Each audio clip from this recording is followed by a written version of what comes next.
ICC نے پاکستان، بنگلہ دیش اور دیگر بورڈز کے درمیان ہونے والے ہائی پروفائل مذاکرات کی تفصیلات جاری کر دی، جس کے بعد بنگلہ دیش کو بڑی سفارتی کامیابی مل گئی۔ T20 ورلڈ کپ 2026 میں عدم شرکت پر بنگلہ دیش پر کوئی جرمانہ عائد نہیں کیا جائے گا اور اسے مستقبل میں ICC ایونٹ کی میزبانی بھی دی جائے گی۔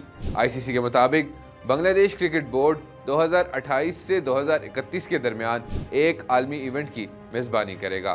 یہ پیش رفت لاہور میں ICC، PCB اور BCB کے درمیان ہونے والے 5 گھنٹے طویل مذاکرات کے بعد سامنے آئی، جن میں چیئرمین PCB محسن نقوی نے بنگلہ دیش کے موقف کے ازالے پر زور دیا۔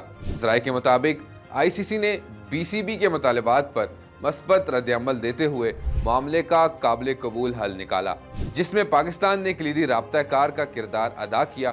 مالی نقصان کے خدشے کے باعث پاکستان نے سری لنکن صدر کی درخواست پر بھارت کے خلاف 15 فروری کو شیڈول میچ کھیلنے کا فیصلہ کیا، جبکہ بنگلہ دیش نے بھی پاکستان سے یہی درخواست کی۔